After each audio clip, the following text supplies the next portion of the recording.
Assalamualaikum, Ustaz. Assalamualaikum warahmatullahi wabarakatuh. Udah, Ban? Alhamdulillah, Ustaz. Dari mana? Duduk. Iya, Ustaz. Duduk. Masya Allah, nih ada roti nih. Pagi-pagi begini nih. Oh iya, Ustaz. Sarapan, Ustaz. Iya, yang cek berita, lihat-lihat gitu ya. Nah, mungkin kita bisa pelajari dan dapatkan banyak informasi sehingga kita bisa riset dan belajar kasih solusi. Iya, Ustaz. Ya, tumben nih. Gimana? Sekalian untuk pengen buat apa ya? Kita ingin ngasih tahu anak-anak Ustaz tentang kisah-kisah Nabi, tentang kisah Rasul di Al-Quran atau sahabat itu, Ustaz. Bagaimana, Ustaz? Ngasih tahu apa mau ngajarin? Ya mungkin sekalian, Ustaz. Ngajarin juga, Ustaz. Jadi begini, di Quran itu kan Allah menjelaskan karakter ya, bahkan pada setiap tahap pertumbuhan dan perkembangan manusia ya, tumbuh kembang. Jadi ada anak-anak, ada remaja, ada pemuda, kan? Bahkan ada yang sudah masuk levelnya di atas itu dalam konteks kekeluargaan. Itu pun dibagi lagi, ada suami, ada istri, ada ibu, ya, ada ayah, ada kakek, ada nenek tuh. Bisa beda-beda cara interaksinya. Anak-anak itu menariknya di Quran itu diberikan beberapa tahapan pendidikan, tapi seluruhnya itu mengerucut pada arahan untuk masuk ke dunia mereka gitu. Ya, contoh kalau ke anak kecil itu masih tahap-tahap awal itu banyak panggilan sayang. Makanya di Quran ada kalimat bunaya gitu kan. Nah, itu kan panggilan sayang, tasghir untuk sayang, anakku sayang. Jadi bisa kita cari misalnya kata-kata yang membuat mereka senang dengan panggilan itu. Sayang, cantik, ya, tampan, soleh, pintar gitu. Terus kalau dia sudah mulai agak naik lagi ke level, saya sekarang kelas 5 SD atau 1 SMP, sayang kurangi, perintah naikkan. Nah, supaya nanti nggak larut dalam sifat manja. Nah, kemudian nanti kalau udah naik lagi ke 3 SMP, mau kelas 1 SMA, nah perintah kurangi, sayang kurangi, jadikan teman. Karena nalar mereka sudah berfungsi.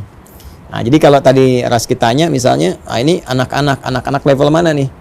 Nah, kalau anak-anak level yang pertama, bahwa yang sayang tadi, maka kita masuk ke dunia mereka. Kadang ya kita harus jadi seperti mereka, main dengan batas tertentu, ya. Jadi seperti anak-anak walaupun tidak kekanak-kanakan. Nah, contoh misalnya kita mau mengajarkan kisah-kisah, ya mereka senangnya kan ekspresi, ya. Kemudian motorik mereka kan sedang dipacu, makanya mereka senang sesuatu yang menarik, gitu ya. Kita bisa bikin kayak lirik-lirik, gitu kan. Nah, dalam bentuk misalnya bisa dibuat lirik dengan nada tertentu, gitu kan. Terus kayak nyanyian yang mengarahkan pada informasi, nah itu senang mereka. Ya makanya mereka kan senang bunyi-bunyi. Ya, karena itu kalau kita lihat ke narasi Al-Quran, yang berfungsi pertama, yang aktif luar biasa itu pendengaran di mereka. Jadi mereka tuh kalau semakin banyak dengar informasi, nah itu semakin banyak pengetahuan didapatkan. Makanya Al-Quran tuh cepat dimasukkan dari kecil. Ya, terus kalau kita ingin didik, boleh. Ya, kita misalnya rangkai sebuah lirik, diambil dari Al-Quran maknanya, terus kita sambungkan sehingga ketika menghafal mereka bisa mengerti. Ya. Dulu ada nasyid tuh. Lirik-lirik kan sering banyak tuh ya. Ada untuk anak-anak kecil juga. Ashabul Kahfi misalnya. Ya, Ashabul Kahf tuh surat ke berapa? Al-Kahf itu surat ke suka nulis surat tapi nggak tahu surat nih. 18 ya. 18 dibaca hari Jumat. Kan ada Ashabul Kahf tuh. Iya betul. Dulu ada lirik tuh yang Raihan.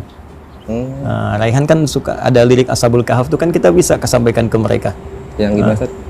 Gimana ya? Saya pernah dengar tuh waktu saya kecil itu. Oh gitu. Tercatat sudah dalam sejarah 7 pemuda yang beriman melarikan diri ke dalam gua demi menyelamatkan iman.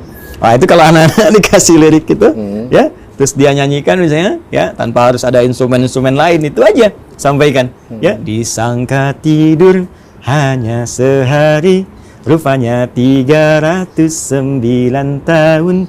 Zaman berubah beberapa kurun, di bumi bersejarah Urdu.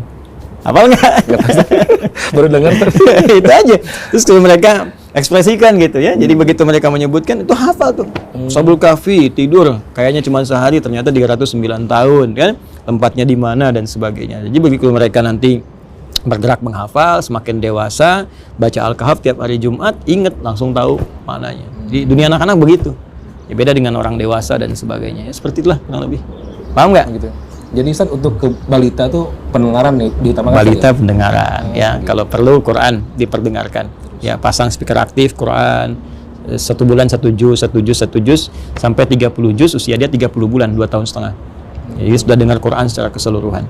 Ya, nanti kalau sudah berekspresi di atas 3 tahun, 4 tahun, ya sampaikan itu, tanamkan dan masuk ke dunianya. Jadi walaupun orang tua berharap kuat, ya, anak bisa menghafal Quran, bisa dewasa, tetap mereka anak-anak. Jangan lupa dengan dunia anak-anaknya. Jadi jangan dihabiskan dunia anak-anak sangat kecil dengan memberikan beban orang dewasa, sehingga ketika mereka dewasa tampil orang dewasa yang kekanak-kanakan. Biarkan mereka dengan dunianya, setelah dewasa mereka tampil dengan kedewasaan. Udah, makan roti aja dulu. Jangan banyak tanya dulu ya. Boleh. Kira itu ya. Bagi nih. Ini ada 3 nih. Mau yang mana? Ini kayaknya Ustaz enak deh. Oke. Antum ambil itu, saya ambil yang ini. Keju. Baik ya. Siap. Ustaz. Yuk. Bismillahirrahmanirrahim.